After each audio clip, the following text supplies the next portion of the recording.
This is The Creative Way on the Jefferson Exchange. I'm Vanessa Finney. Today's episode is about the annual Wild and Scenic Film Festival, whose goal is to inspire environmental activism and a love for nature. The festival will have 2 screenings in Southern Oregon this month, hosted by KS Wild. Here to talk about it are Allee Gustafson, KS Wild's membership coordinator, and 2 filmmakers that'll be represented at the festival, Jeremy Monroe and Jessica Plumb. Welcome, everybody. Hi, Vanessa.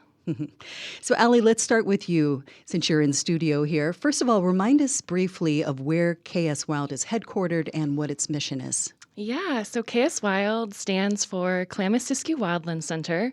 We are your local environmental nonprofit right here in Ashland, Oregon.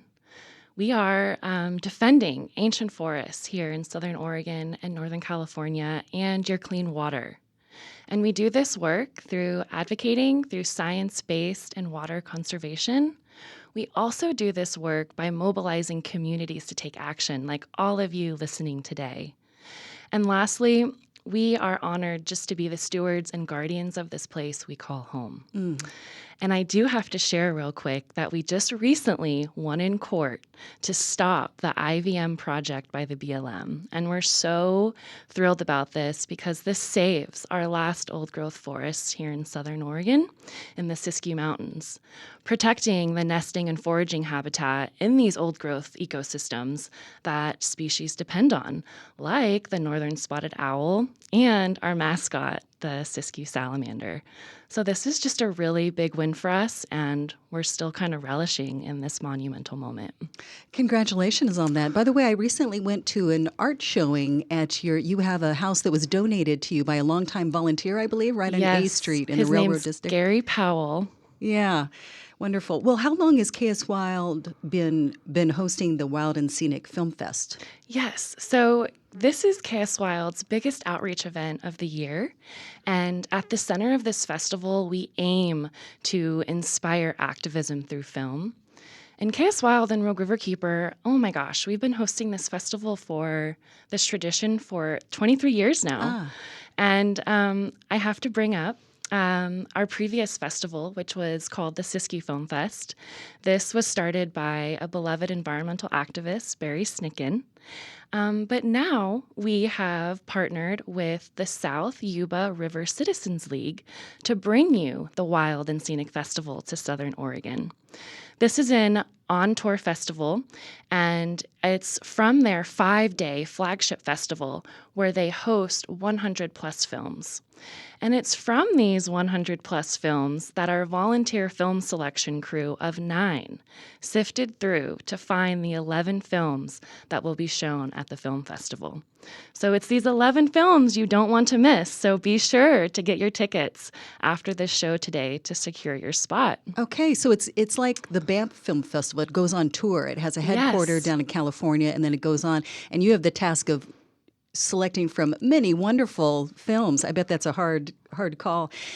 So we're broadcasting from the campus of Southern Oregon University, and I was reading that you graduated from SOU with a Bachelor of Science degree in communication with an emphasis in environmental studies. So, and you live here in the Rogue Valley. What can you tell us about the importance of the wildlands and the rivers of the Klamath-Siskiyou region? Yes. Well, go Raiders. It's good to be back on campus. Oh my gosh, this region has some incredibly vast and rugged mountain ranges. The Siskiyou Mountains are unique in their fashion where they run east to west, connecting the coastal ranges to the much younger Cascade Ranges just to the east of us. This area, all-encompassing, is known as the Klamath-Siskiyou region, and it is worth protecting, especially the last old-growth forests that remain here. So I did grow up spending my adolescence and teenage years on the Rogue and Illinois River and spending many nights in the Kalmiopsis and Red Butte Wilderness areas. And now I'm just so lucky to form my appreciation and with these outdoor spaces and turn them into environmental activism with KS Wild. And so that's what we value at KS Wild is biodiversity in the Klamath-Siskiyou region. We believe in wild lands that remain wild and remain in public hands. We value clean rivers rich with native fish, and just the strong interconnected ecosystems that can withstand climate change. And if somebody wants to help protect those public lands and waterways, what can they do? Yeah, it's easy. Sign up for our e-news at kswild.org to stay connected and updated, and to also, most importantly, take action with us. Okay. And they can go to the Wild and Scenic Film Festival. That's You one got of your that. flagship fundraisers. On that note, let's talk to one of our filmmakers. We have on the phone Jeremy Monroe. He's the director of Fresh Waters Illustrated, which is celebrating 20 years of mission-driven educational storytelling around freshwater ecosystems, biodiversity, conservation, and culture. His short film, Judy's Creek, will be featured at this year's Wild and Scenic Film Fest.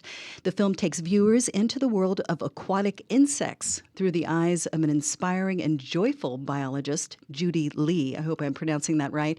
And let's play a clip of Judy's Creek. Then we'll hear from the director. I think what lives in streams is kind of hidden until we look just a little bit more. When you pick up a little sample, you can see this incredible variety of adaptation to living in flowing water.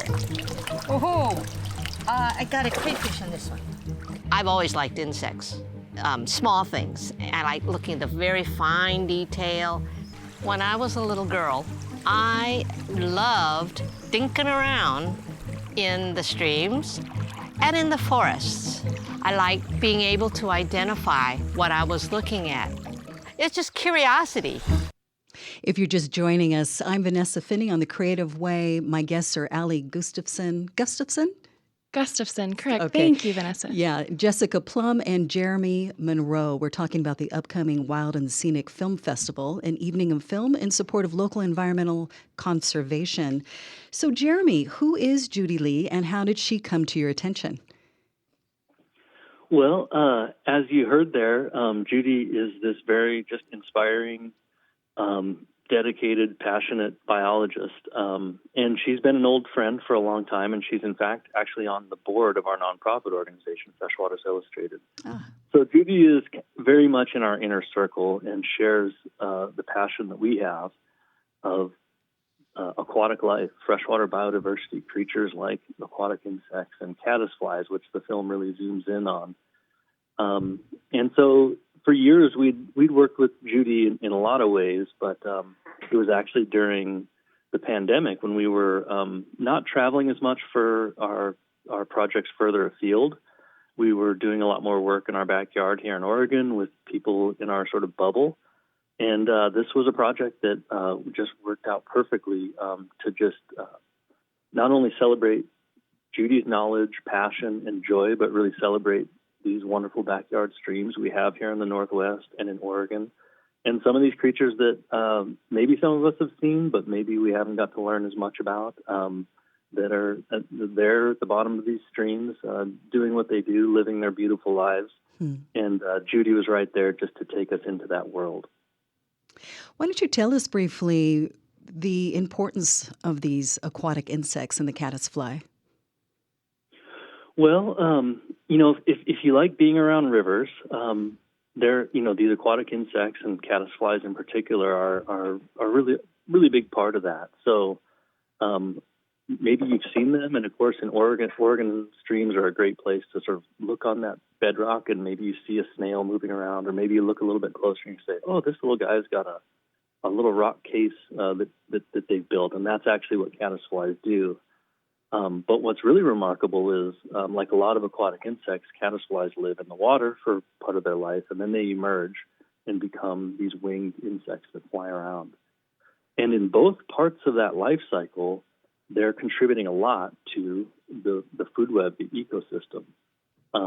And so, for example, our beloved salmon, trout, amphibians, those salamanders, they're all mostly driven, and of course birds and spiders and lizards when we get out on our stream banks. Those are all, a lot of those are insect eaters. And so caddisflies, not only when they're in the water, but when they're emerged out as those winged adults, are part of this big food web. And they're actually the scientists that studied this like Judy, have shown just how much of a difference these insects make to basically building these thriving river and riparian ecosystems that Allee was telling us are so important, and that of course produce for us clean water and beautiful streams. Okay, so we have a beautiful looking short film, and that's also an educational tool. We have another filmmaker with us. Joining us from the Olympic Peninsula is Jessica Plumb. She's an award-winning filmmaker and writer, as well as the principal and creative director of Plumb Productions, which specializes in short films focused on the environment, people, and place. She's currently a guest lecturer at the Seattle Film Institute on media and the environment. Her film, Managed to Extinction, poses the question, can indigenous knowledge and science save Northwest orcas and salmon? And we have a clip of that. We're hungry for what once was. Now we all face the same struggle, right? The southern residents, the salmon, the people of the sea, the people of the islands.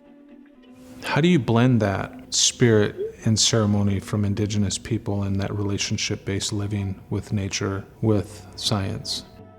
Whales have always been my favorite animal.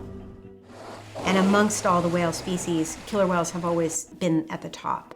I think they're asking for our help. Okay, Jessica, we heard in that clip of Managed to Extinction someone you call an indigenous visionary and an orca scientist here in the Pacific Northwest. Tell us more about their joint work to address this extinction threat.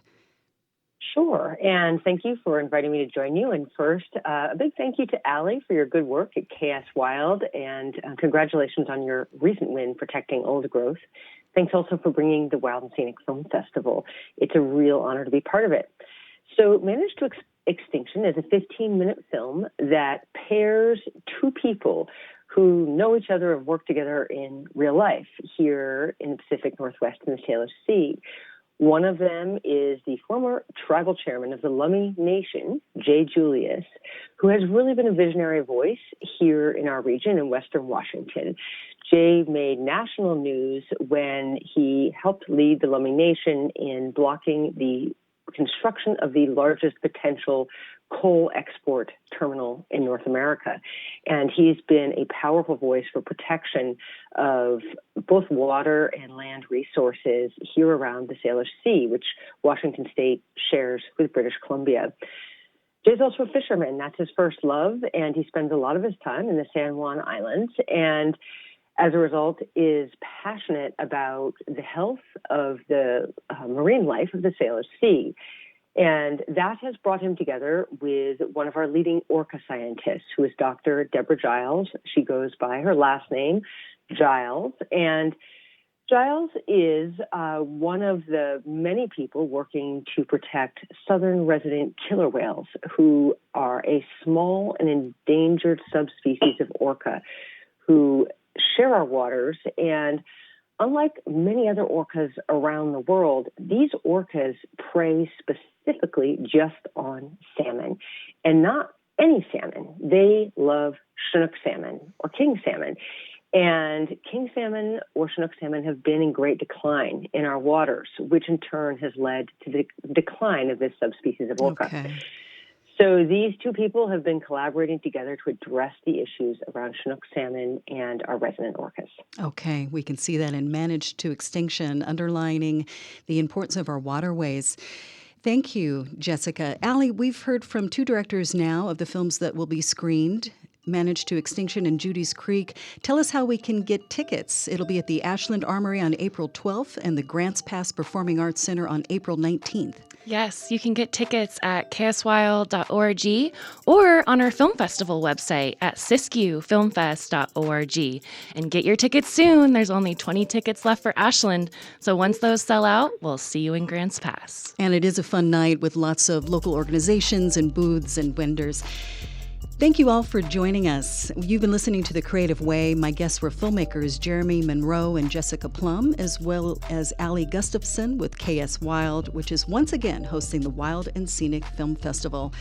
I'm Vanessa Finney, and that's it for today's Jefferson Exchange. JeffExchange.org is our website where you can find these conversations and more.